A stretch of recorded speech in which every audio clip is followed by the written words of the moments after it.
afternoon, all you rockin' awesome people out there. My name is Scott Churchson, alongside Mr. J.D. Walker, and currently Brandon's hat and nothing else at this point, as he's currently hiding. We will discuss that and the reason for that in short time. But welcome to the Sports Den on Spanglish World Network, Zingo TV, channel 249 and 250. Please remember to download the Zingo TV app on the app stores of iOS and Android devices. When you download, make sure to rate and leave a comment. Both apps are free. Zingo TV is also available on Google Chromecast, Amazon Fire TV sticks, Roku sticks, and all Smart TV 2016 and forward. Just go. So I'm sitting here today. And I can't stop laughing. I'm sitting here today. We are not even 48 hours removed from a terrible, terrible day in my life. I thought to Game 7 that this is it. We could do it. And I had to take Rangers and Mets. I usually don't mix and match my team, but I had to today because I just needed all the support and consolation of good teams at the moment. Flat out, they didn't deserve to win this series, nor Game 7. You're talking the Heat in this case. The Celtics just outmanned them, outhandled them, outmatched them in every sense of the way, except for 2 heroic Jimmy Butler games and 1 heroic Bam Adebayo game. They were outplayed from Game 1 to Game 7, from the first buzzer to the last. And that's why the Celtics are in the finals. I think the Heat really, it was a combination of the Celtics, what they did, and just the Heat shooting themselves in the foot. I mean, again, they couldn't buy a basket if they sold them at the concession stands in a state with no state income tax, mind you. And they just really, everybody just couldn't contribute the way I thought they were going to contribute. You had a great series against the Sixers, able to close them out on the road. You come home as a number 1 seed. This is what you fight all year for. This is the backup plan in case this goes Game 7, that you get the reward of having it at home, being the number 1 seed. And they didn't even have 1 lead in that game. And it was poetic, really, for the Celtics and a Celtic player to win the inaugural Larry Bird Trophy in Jason Tatum. And look, Jimmy Butler is really the only player on this team that I'm giving a pass to. We could talk days on end about the last shot that he took, whether he shouldn't have taken it. But that's besides the point. They really shouldn't have been in that position to begin with. And everybody else, from top of the roster, minus Jimmy, to the bottom, really disappeared. I mean, I was talking to you guys, Bum Adebayo, except for Game 3. Tyler Zero didn't show up. I got to credit my dad that one. He said that one. Minimum Strus instead of Max Strus, that's a stretch. That's fine. Ice City, Miami Ice. I mean, I could go on with these puns. But plethora of dad jokes all the way through, just literally. Yeah, I mean, Victor Oladipo. No, Depot was good though. Yeah, I gotta say, off the bench, he you know what? As a bench player, I'll give Depot credit. But other than that, really, they were just outhandled by the Celtics, and really didn't deserve to win this series, like I've said so many times, and it kills me to say it, but it's true. In retrospect, it's really a miracle that they got even stretched it out to 7 games. With the injuries that Miami has been dealing with this whole series, Hero didn't even play the last few games. The injury report, they looked like it basically was Jimmy Butler as the Black Knight, keep getting limbs hacked off. "'Tis but a flesh wound." It was single-handedly willed them to Game 7. And the last shot was debatable, but also at the same time, with 15 seconds left, he could have waited a few seconds to take a better shot. Horford was falling back off of him. He could have waited a second and set for a better shot. Butler was probably thinking, I need to get this off quickly because the defense is going to collapse on me and double team me. And he's probably right there, but he just turned and fired. He could have easily driven towards the basket for a better shot or step back for a better 3 if he wanted to. It was rushed and it didn't need to be. But for it to even come down to a last shot situation with how Miami was essentially outplayed most of the series, it's once again shows that it shows that the playoffs are where Butler comes to shine. And just he single-handedly brought that team to Game 7. So to have it come down of one ill-advised shot at the end, he's the one that brought him there. While everybody else disappeared, with the exception of Oladipo, Bam Adebayo having one miracle game. Strus did okay, but for somebody but he also did what you would expect an undrafted player to do in the playoffs. So given where he came from, that wasn't that bad of a performance. I didn't think that Hero's injury was bad enough to sit out for half the series, but apparently it was. That's where I'm at. I can't speak for somebody else's pain tolerance, but just it's the whole thing seemed a little off to me. But after all that, we get a Celtics Warriors finals, which for the first, and they actually two of the oldest teams in NBA history. They played in the finals once before, with Boston beating them in 1964. So we should have a good final series on our hands, but the Warriors have just been sitting back, resting up, and veteran teams like the Warriors, they need that rest. I mean, there might be a little bit of rust, but the rest is more important. So I think that the Warriors have the upper hand in the finals against the Celtics after a grueling series, coming out of a grueling series like the East Finals. I think one of the points I wanted to make with the Jimmy Butler shot, well, there's 2 points. One, from a mentality standpoint, part of it really looked like he just wanted to go for it's not a dagger because there was still 16 seconds left, but somewhat of a kill shot. You could play defense for another 14, 15 seconds. They have to put a shot up at that point because they can't just hold it and dribble it out and hope for overtime. That's leading to my second point. I think he's not trying to go to overtime. I really think Butler, they were already getting outmanned the whole game. What's another 5 more minutes? What do you think? They're going to get some second wind and completely, they had that late run to make it close. To go back to your Max Strus point, he hit that 3 to make it a 2-point game. Yeah. And then there was also the 3 that was waved off, which if you go back to the replay, it's close, but you can clearly see that there is a shadow and a gap. He did not touch the line. Now, they didn't lose because of the refs. I'm not saying that at all. They by any stretch. But there were some calls, especially in that second half, that were, for both sides, that were really, questionable. But again, that's the hand you're dealt, and you got to deal with it. Tough cookies. You shouldn't have been in that situation to begin with. Yeah, just for the fact that they, just that situation. I'm still amazed that because it looked like from the start of the game that they were going to get blown out and lose by 20. So for the fact that it even came down to that Miami, which was playing from behind, it felt like they were playing from behind the entire series.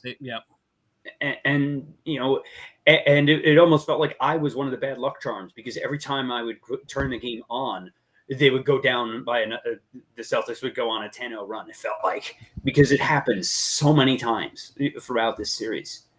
How Miami even got this to a Game 7, got to a final shot is incredible. Now, my question to you, Brandon, is: are you okay? I'll be all right. I'll manage. I still have faith in the organization. Look, if he hits the shot and they win, like, it's one of the greatest series that they ever played. So it's really it's how it's played. That's how, like I said, that's the way the cards were dealt, and the series was played out.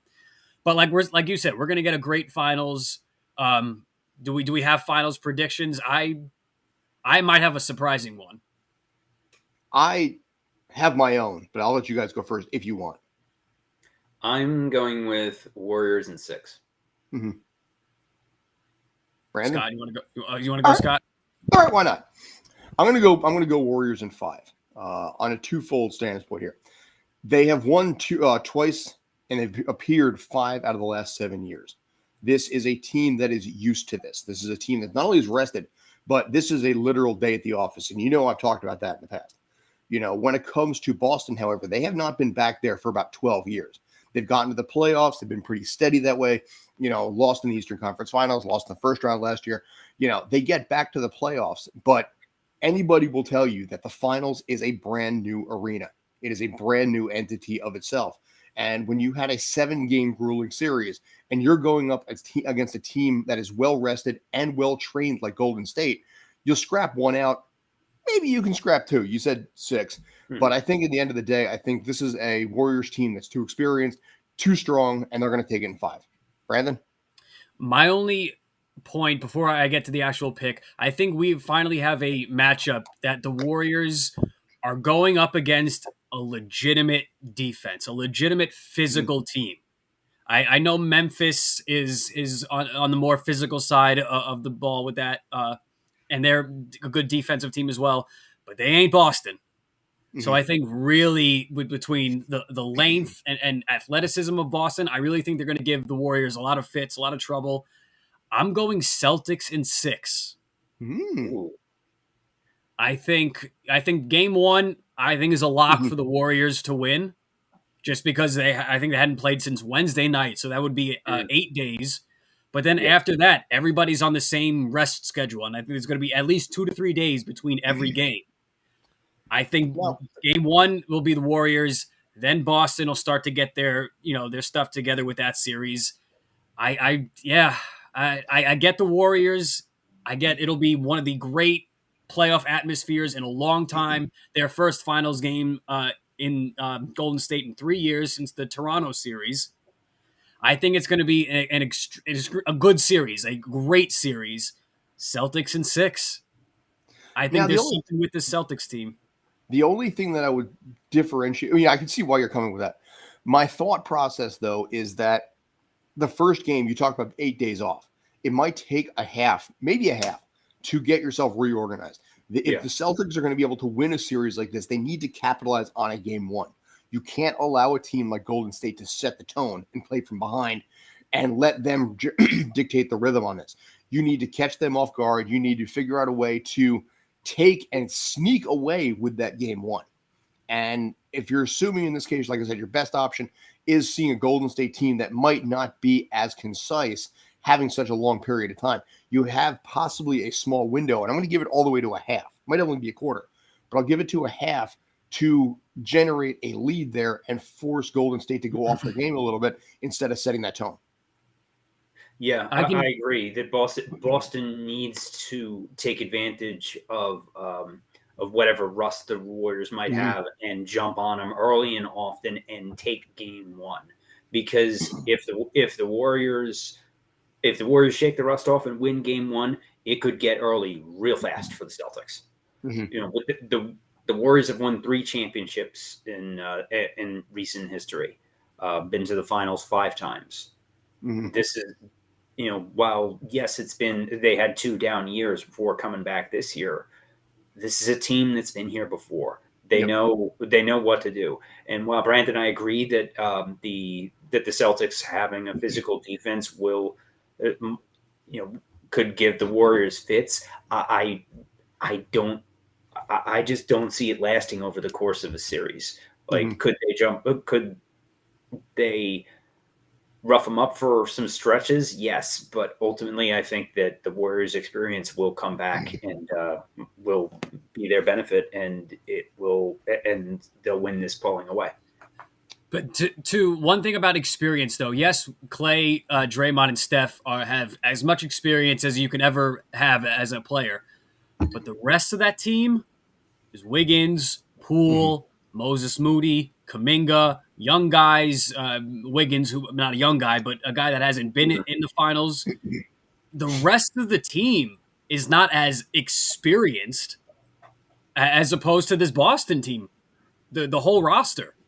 So I think the three-headed monster in Golden State, I think, is going to be what we know them to be in the finals. But I think Jason Tatum on the Celtics side is going to be the most important player in this series for both teams. And so I think that's why I think the Celtics can overlast this Warriors team. Celtics in 6. All right. Now, for bragging rights, can any of us say, should we do anything for this? Or do you want to just keep it as bragging rights? I would expand that to say figure it out. I'm okay to keep it as bragging. Okay. I would even step it a step further of that. If the Celtics take it in 7, I would even give it to Brandon on top of that too. So I think that's fair. So all right. So not bad. But to quote Meatloaf, Brandon, don't be sad because 2 out of 3 ain't bad. You know, and one of the other teams that we're going to do right now is the one that's on your shirt, the New York Rangers, which you have a good hockey team. We do not. This is how a team turns around and does a rebuild. You know, granted, they were in the playoffs a couple of years ago during the COVID year, but I'm letting that one slide a little bit. But you see what's happened here and how quickly Ranger Nation has embraced the new roster and everybody that's there. And with 2 back-to-back 7-game wins here, they're now actually in the process of actually facing Tampa Bay. It's not going to be easy on that part, but I think you have a lot to be excited about as a Ranger fan going forward. As a Devils fan, you have a lot to be miserable about. That's a conversation that I can easily have over alcohol at another day. But as far as the Rangers go, congratulations. 6-2 win on the road for a Game 7, second straight Game 7. And you know what? ECF. I mean, with the Rangers rebuild, it helps when you have one of the best goalies in the league, you know, catching lightning in the bottle. You know, especially with, you know, the Devils have had much, you know, goaltending struggles, but the Rangers did the rebuild the right way, and they also had pieces like Kreider to build around. So, I mean, and just the way they dismantled the Hurricanes in Game 7 last night was impressive. It was embarrassing in Carolina. Yeah, and Tampa's a whole different animal, though. You know, and Tampa is another team that, you know, much like the Warriors in the NBA, they've been there before. They appreciate the rest. While the main concern I have with Tampa is, does that time off end Vasilevsky's hot streak, because he has been on fire through the first 2 rounds of the playoffs. So having a long layoff, does that throw him off his rhythm a little bit? I think it might, but really not that much. So as nice of a story as it is for the Rangers to get as far as they have, I think Tampa wins the East in 6. In the West, I'm all in on Edmonton. After Edmonton came through an absolutely ridiculous series against Calgary, which, while it was only 5 games, it was a very intense, hard-fought 5-game series. And with Connor McDavid as one of the best young players in the league, up until now, he was basically the Mike Trout of hockey. You know, one of the best players in sports, but he played for a mostly bad team that was that didn't really get very many opportunities in the playoffs. And after scoring the overtime game winner to move the Oilers to the next round, setting up a West Finals against Colorado, and while Colorado is the top seed in the West, I am not sold on Darcy Kemper as a starting goaltender. He's basically been a 4A type guy his whole career. You know, bouncing back and forth between backup at the NHL level and the minor leagues throughout his career. And it wasn't until last year with Arizona that he was getting that he got major time as a starter.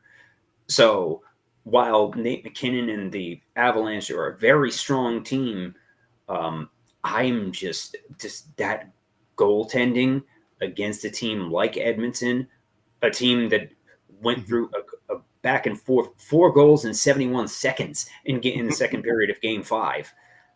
That's just I'm not sold on it. They needed a miracle. They needed a miracle goal with 5 seconds left just to win Game 6. I was wondering if Colorado would possibly blow that series, and while they did end up getting past St. Louis, think that Edmonton has a bit more firepower and should get past the Avalanche in the West. So I'll go Edmonton in 6 in the West, and we'll say Tampa in 6 in the East. Yeah, I have the exact same predictions for both sides. I think 6 for Tampa and Edmonton is the way to go. Yeah, I think the Rangers can make it interesting, especially with this revamped roster. I think the biggest credit we have to give to them, and to I'm going to say to Shesterkin in particular, since they went down 3-1 against the Penguins, he's been spectacular. Mm-hmm. As great as you could ask, he's delivered, and the rest of the team has been there to support him, and that's why they've made it to the conference finals against Tampa. But like you said, Tampa is the Warriors of hockey. You know, East, yeah. Yeah, I mean the late '90s Yankees of hockey. I mean, whatever dynasty, that's what Tampa is right now. Trying to three-peat.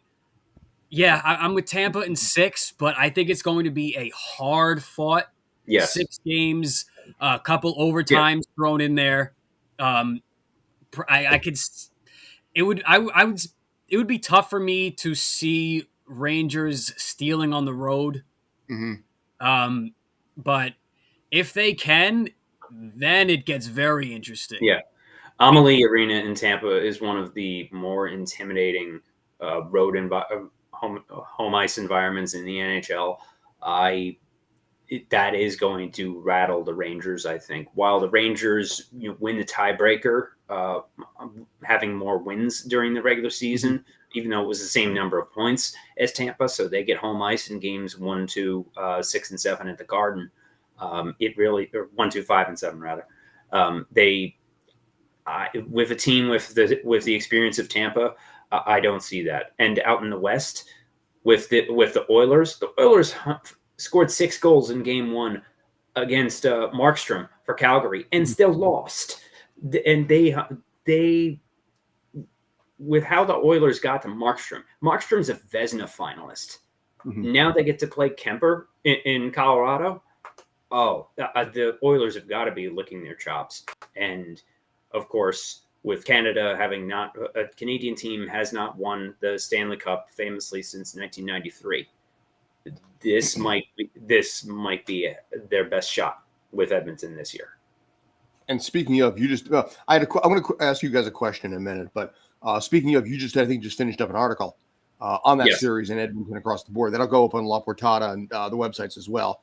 I know you sent that like right before 4:00. So kudos on the article, by the way. I'm interested to read that when the time comes. Yeah. Let me ask you a question though. I don't want to get your thoughts here. You look at a team like Tampa, the Lightning here. You look at basically Brandon's favorite team, the Bucks, and then you look at the Tampa Bay Rays as well. Is there a sports city with stronger teams? Forget the fan bases itself. Tampa's C League there at best. But is there a city that has? I disagree with the C League. What's that? I disagree with the C League comment, but I'll explain why. Go ahead. I didn't mean to cut you off. Okay, that's fine. But no, it's okay. But if you look at basically, versus whatever, anyway. But you look at the teams that are coming out of Tampa. Is there a city that has more teams that are competitive or stronger than basically Tampa Bay does right now across the board? If the Red Sox could get their stuff together this year and brew, I would say Boston is always in that argument. We have the Celtics right now in the finals. Maybe Boston. Because I'm trying to think of a 3. With the pro sports. Yeah, Tampa's kind of it right now. LA had a case for a while. For a little bit, yeah. Not so much this year, but LA was right up there with Tampa for several years, between the Lakers and the Dodgers, and the Kings for a while, although the Lakers went down the tubes this year, and the Dodgers are still, the West, the Dodgers are now the West evil empire. Totally. Now, but also but Tampa, and as far as Tampa and the C League fan comments, I would say that only regarding the Rays, and that's more based on the stadium location because Because the Lightning fans do show up, and that is true. a lot. And I actually know a few people who are from the Northeast who moved to Florida, and they're all in on the Bolts. So while we all talk about Southern teams and how people keep their allegiances moving from the Northeast or the Midwest, I still stand by that, by the way. And it is true. A lot of those fans have adopted the Lightning as their second team, and have and basically when they're not playing the Rangers, the Devils, the Flyers, the Bruins, or any of the other Northeast teams, they have all the transplant teams. They have a very strong home ice advantage. It's the complete mirror image of the mausoleum at Tropicana Field. And the main reason for that is because Tropicana Field is in a awful location that is, you need to cross several bridges to get there. It's the equivalent of trying to commute from New Jersey to Long Island in rush hour. That's why.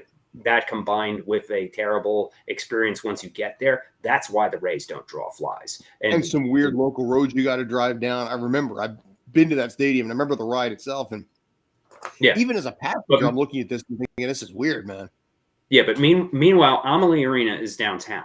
It is downtown in Tampa, and has a much and is much easier to get to. So the attendance is much better for Lightning games. The Bucks are a different animal because the Bucks are kind of in the middle. How many fans were out when Josh Freeman was their quarterback? That's what I'm saying. Exactly. I was about to say that. I said even when Fitzmagic was their quarterback. How many fans are really showing up for a whole season? It's not till they got Lord Voldemort that they really started showing out in the thousands and millions. It felt like. But I got actually another city, an area that might be a little premature. Okay. Denver, Colorado area. You have the Avs in the finals now. You have the Broncos are expected to be a very good team. Rockies are somewhat staying afloat at the moment. Not buying it with the Rockies. I'm not totally buying it either, but I'm trying to think of any, where you at least get three teams that are at least good to great at the moment.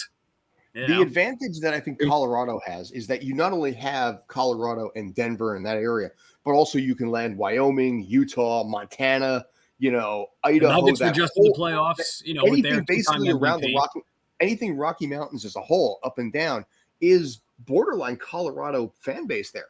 Or potentiality of it, because there's just nothing around there. I would even go east a little bit, towards, like, say, Oklahoma and Kansas. Obviously, you got the Chiefs, leave that out for a sec.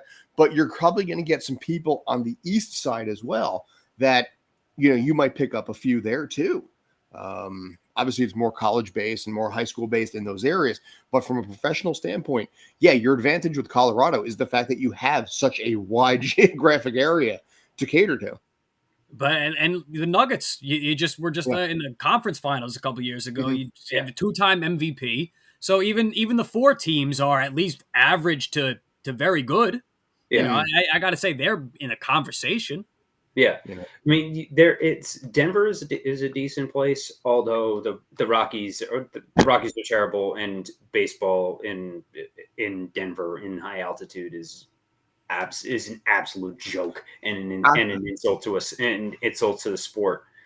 In Philly, you have the Eagles are decent, Flyers are terrible, Sixers still figuring it out. Phillies, who knows what to make of them, especially after that series against the Mets there.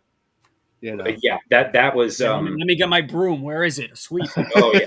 Yeah, on national television on 2, you get blown out in 1, and you blow a lead in historic, painful, brutal fashion. Yeah, unknown kid named Nick Plummer. Yeah, I actually watched a bit of the game on Saturday because we had a friend over who actually wanted to put the game on. So all right, here, let's try it. So don't need to. I like what I saw, but I've been burned too many times by the Mets over the years. I want to be excited, but I just can't because you guys know every time.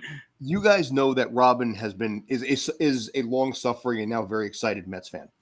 She missed the end of the game Sunday when they were down at that point 4-3. I got the sense that the Mets, even in the bottom of the ninth, were going to figure out a way to come back. That because of the fact the game was not on SNY, there was no fast forward. They do the hour-long fast forward the next morning. But because it was ESPN, that wasn't going to be there.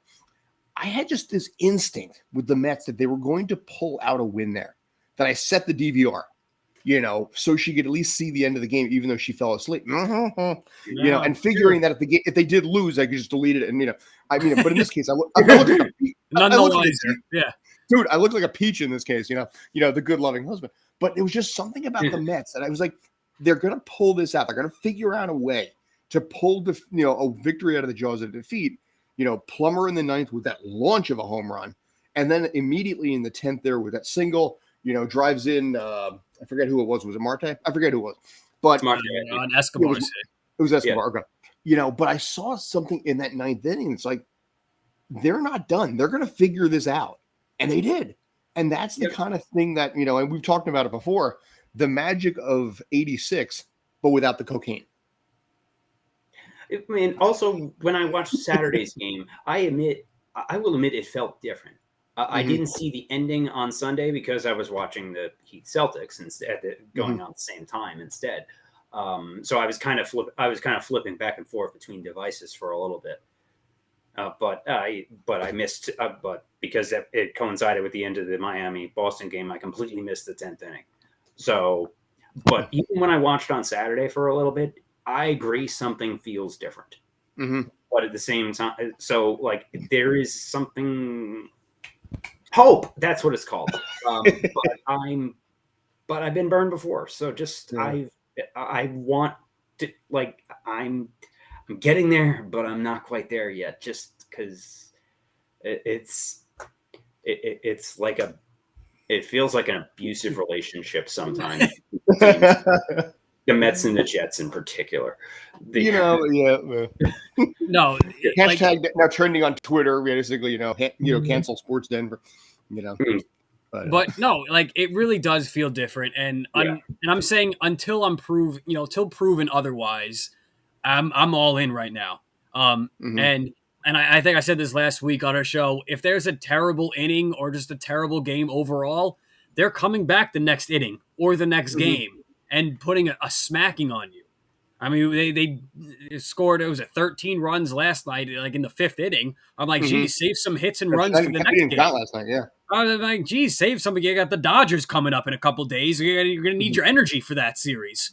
But God, they're really just fun and exciting to watch. Top to bottom, starters, bench players, everybody's contributing.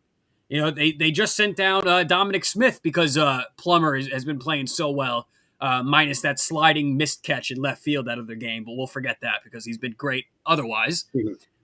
But like the magic with this team, like until proven otherwise, I'm really excited and just happy about this team. It makes me want to cry happy tears. Well, again, see it in a few months to see what ends up happening there. It remains to be seen. But we're going to talk a little bit right now. One of the things that we've talked about behind the scenes with the show is maybe focusing a little attention on what we call like second tier sports, or in this case, certain things outside of the normal realm. We're trying to focus a little bit more when it comes to like things like soccer or lacrosse, sports that don't necessarily get a lot of love, I guess, for lack of a better description. But in this case, we wanted to. I talked about this. I wanted to start talking about some of the sports that are covered outside the U.S. More predominantly in this case, Australia. We're going to, basically the Australian rules football, which is criminally underappreciated, I think, here in the United States. A little more energy in that than basically the American football has. But also more specifically, I want to target a little bit when it comes to basketball and also baseball. Believe it or not, there are leagues out there outside the U.S. that have a strong, devoted fan base when it comes to, baseball, basketball, hockey, sports that are, that are known for areas, here, maybe Europe. But I'm rambling a little bit here.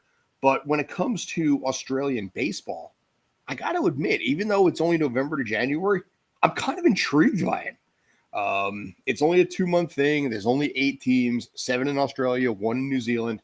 But I got to tell you, the more I look at it, the more I kind of get excited by its AAA feel to it. It's very, how do I put this? We talk about Frontier League, when it comes to like the Jackals, the Boulders, and things like that. It's got this weird little eclectic feel to it where the fans honestly get fired up over these kind of sports because they know it's not their own. They know that it's not a sport that they're known for necessarily, but the people that follow the sports there, the people that basically play it or actually make okay salary, my God, they're energetic. And it's a weird thing because you never really think of places like Australia and New Zealand and places like that as having basketball leagues and baseball leagues and sports like that. You think more cricket, you think more rugby, you think more Australian rules football or soccer. But baseball, ironically enough, may be struggling here in the U.S., but it's starting to grow east of us. Australia, Asia, especially, oh my God, Japan, big time. And it's weird. Is that going to be possibly the future where we lose interest in baseball here, but over there, at a time zone 12 hours ahead of us, it suddenly becomes the new big sport? And it's too early to tell, but I got to tell you, I'm kind of curious about it. I think there's absolutely something to that. I mean, baseball has been huge in Japan for decades. It's getting more popular in Korea. While I don't know much about baseball in Australia specifically, I do know that there's a huge basketball presence in Australia and New Zealand. One of the best international players of all time came out of Australia by the name of Andrew Gase. He played 1 year at Seton Hall, actually, in 1989 when they went to the championship game and lost to Michigan. But he kept playing after that, and he's one of the best. He's like the Michael Jordan of Australia. And there's been lots of players from Australia and that have played in the NBA. A few coaches that have gone there. Nick Nurse up in Toronto, I believe, coached in Australia for a long time before coming back to the U.S. Isn't Sean Marks the general manager of the Nets? Isn't he Australian? I believe so. He's from either Australia or New Zealand. I forget. One of those two, yeah. But he's from down under somewhere. But there is a much bigger basketball presence there for sure. But I haven't looked into much as far as baseball in Australia, so I do need to look into that. Ironically enough, go ahead, please. No, I was going to say with just the basketball point, their national basketball team is good. I mean, we lost to them in the last go round of Olympic Games or whatever it was. We lost to Australia. They have a handful of very good NBA players. Patty Mills, Joe Ingles. Didn't LaMelo went during the whole LeVar Ball craze of getting LaMelo drafted? Didn't he go to Australia and played there for a little bit? I mean, basketball in Australia is huge. Yeah. Ben Simmons is from Australia. Ben Simmons, he's playing, he probably should go back there. But here's the interesting thing. This whole thing came about a little bit because the New Zealand basketball team, the country's basketball team, is now following us on Twitter. And it got me thinking a little bit on this. It's like, all right, well, okay, cool. But then when I started to deep dive it a little further, they're playing the Harlem Globetrotters at home in July. The Globetrotters are heading to New Zealand to play a game. And I just thought to myself, dude, really? I don't know. I mean, the Globetrotters are more known to play what? The Washington, the Sentinels, the Generals? Whatever the team Generals, Sentinels. The Generals Rangers. Or whatever basically that roster is that changes their jersey every couple of games. It's not the Commanders. What's that? It's not the Commanders. No, I'm sorry. I can't. I'm calling that. I can't call them the Commanders. I'm going back to Washington football team, or just basically how much I refuse to call them football team. I will call them football team before I call them Commanders. I can't. I just can't. But like I said, it blows my mind a little bit the fact that they got the Harlem Globetrotters to come out to Auckland, which is the big city over there, to play basketball against the national team. And I'm like, dude, that is a massive sign of growth. Yeah. Romaro Gill, another Seton Hall alumni, is originally from Jamaica. He's playing out in New Zealand as well, so I wouldn't be surprised if he's on that team playing the Globetrotters. The Globetrotters have traveled all over the world for decades. They're kind of, a lot of people before the Dream Team.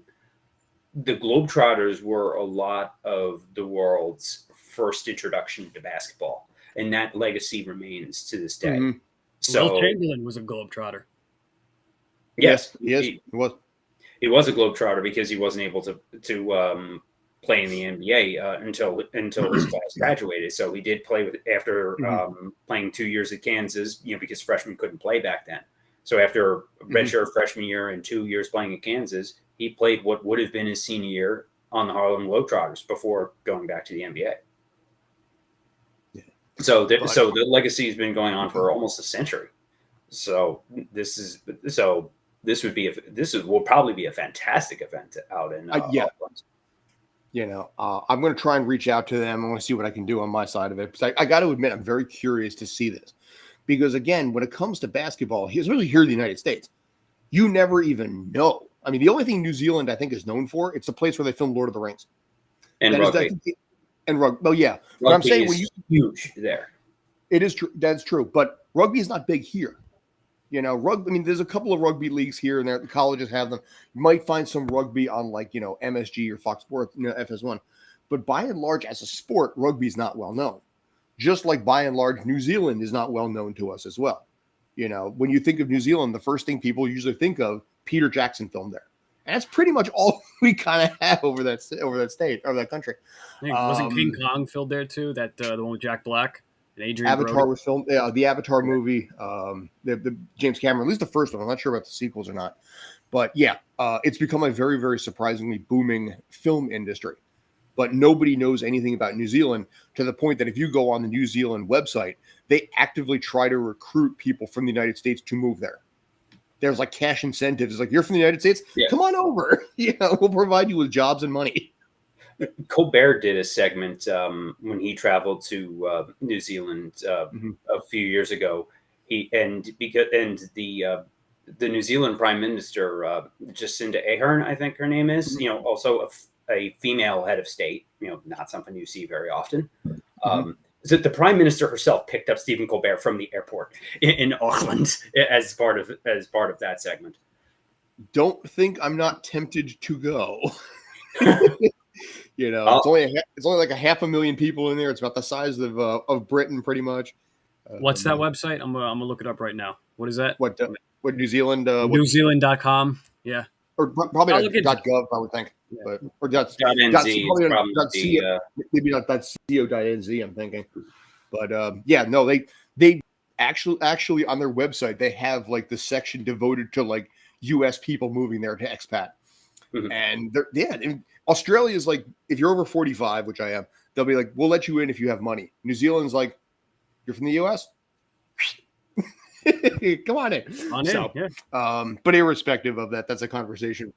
Yeah, well, that's a conversation I can't have. The mother-in-law's moving in, and I don't think she's going to want to go over there. So not something I can deal with personally. Anyway, like I said, my point in this case is the fact that American sports are growing elsewhere in the world. It may be small, it may not be noticed necessarily, but there's a bigger market for that kind of stuff where it's not necessarily a U.S. influence, but the intrigue of it where maybe people want to learn more. You talk about rugby being over there. I talked about cricket, obviously, maybe even Australian rules football and basketball, but basketball and baseball are growing over there. And maybe some of that has to do with the Asian influence as well from Korea and Japan. But it says a lot because of the fact that a lot of minor league players will now play over there during that season because November to January is their summertime. But they will continue to train and develop and then come back up here for spring training come February and be 100% ready. I love the idea of it. It provides a place for players to play and train during the winter that doesn't, because there have been routes available to play in Latin American countries for a long time, but depending on the situation, depending on the country, that might not be the most. It might not be the most appropriate fit for a lot of players. So going to Australia and New Zealand to play does make sense. But this is we're an interconnected world. You have the NFL and American football is expanding interest rapidly in Europe. They're playing, they've been playing games in the UK for years now. They now have a game in Germany. I think 2 games in Germany scheduled for next year. There's also a football league in UK too. A big US football league. But you also have Australian rules football players coming here. Where there's a big pipeline of Australian rules football players that are coming to U.S. colleges and the NFL as punters. So it's almost like a give and take both ways. I mean, there's also a couple on the Eagles. Hilada, he's from Australia. Jordan Hilada. Yeah, he's Australia. There, yeah, I think the Australian. Australia really, they love American sports. I mean, they straight up do. And I think to go back to the Asian point with baseball, I think you're going to see a big influx in the kind of effects of Shohei Ohtani coming over to the league.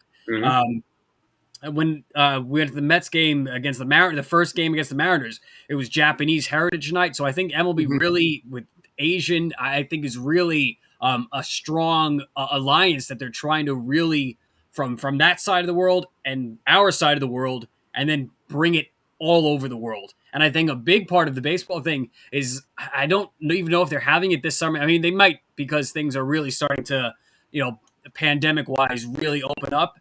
The Little League World Series. I don't know if you guys watch it every year. It's fun. Yeah. And there's something with just the magic of these kids and early teenagers just literally playing baseball. There's nothing. It's innocence when the adults aren't cheating the snot out. Yeah, it's not nothing to do. Right. Contracts, money, World Series. I mean, obviously we're trying to win the Little League World Series, but it's about baseball and growing it from international standpoint. The relationships you see with those kids have when they get to Williamsport, it's like they've known each other their whole lives.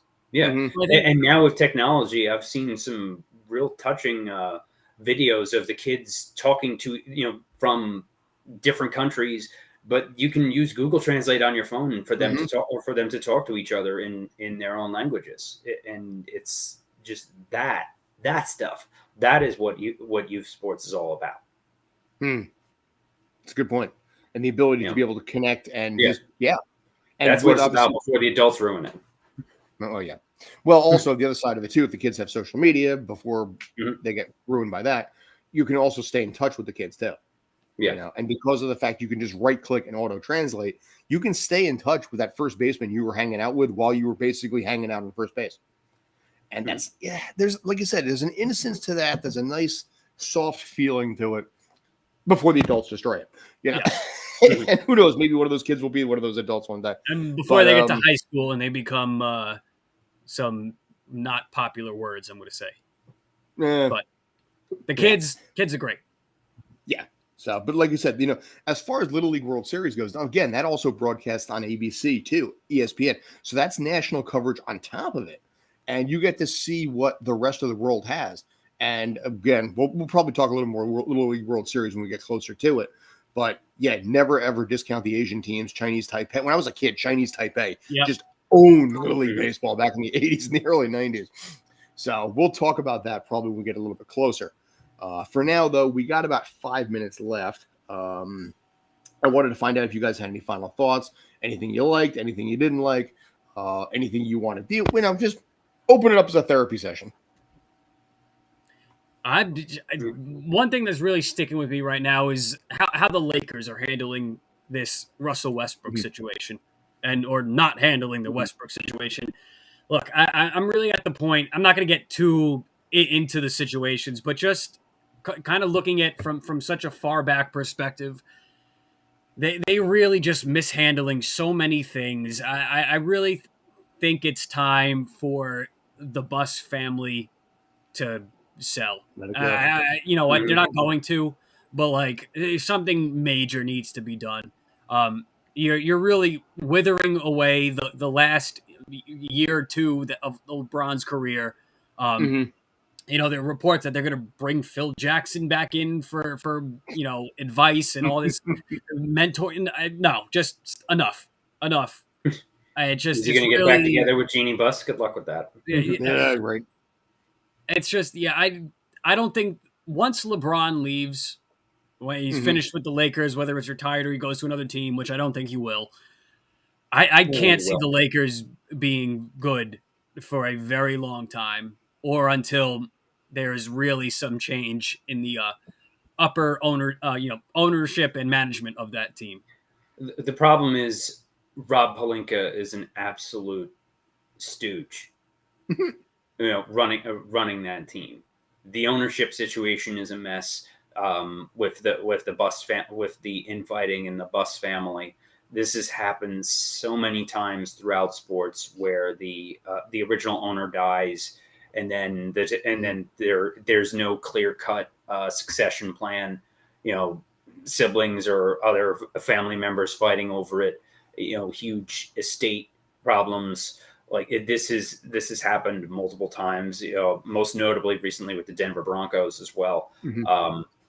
But just that organization is a clown show. Russell Westbrook is he's one of Mhm. part of what I call the untradeable triumvirate with Ben Simmons, Chris Paul, and John Wall, where they all just keep getting traded for Get each other traded. because of the Is Kyrie in that discussion?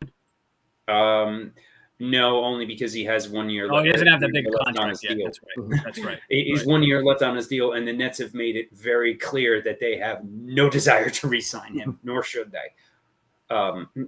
So just that team is a joke, but also how much of this is? I mean, LeBron kind of gets a pass in this because of how dysfunctional the Lakers organization is from top to bottom. But this is the same thing he did in Cleveland, where LeBron wants to recruit all of his buddies to come play with him. Mhm. They come play with him. They end up not being very good. And then he throws them and management under the bus and skips town and leaves a burnt out husk where he used to be. It happened twice with the Cavs. Mhm. Didn't really happen in Miami. I mean, they didn't make the finals again until Butler came. You know, but they did have a bit of a dip. You know, and the same thing's going to happen with the Lakers. It's LeBron, Davis, Westbrook, and a bunch of scrubs. You know, the salary cap management is laughable. You can't win like this or have sustained success in the NBA with rosters this top heavy. And they need to fix that. They need to blow that team up. I think LeBron. I wouldn't be surprised if LeBron forces a move out this offseason, and if not, definitely by next summer. Conversation for next time, I think. We got to wrap this up at this point. Do you have one thing? Last point. Tomorrow, the match: Tom Brady, Aaron Rodgers versus Josh Allen, and Patrick Mahomes. One of my favorite events in all of sports. These matches, celebrity matches. Look for Josh Allen to hit a 400-yard drive. Watch it. All right. Yeah, I'll be watching. It's my final point. 6:30 tomorrow. My final point. NBA Finals Thursday. Yes. My final point. New Jersey Generals, 6-1, first team in the USFL in the new system to actually punch a ticket to the postseason. Yay, New Jersey doesn't have a sucky team. We'll take what we can get. Anyway, got to wrap this up at this point. I'm Scott. That's Mr. JD Walker and Brandon Kaye. Tonight at Tales from the Film Set at 7 p.m., we will be previewing The Orville, the criminally underappreciated Seth MacFarlane show, which is a love letter to Star Trek. Also, reviews of, I was going to say, Sterling Archer's favorite show in this case, centers around Danger Zone and Top Gun. We got Top Gun Maverick.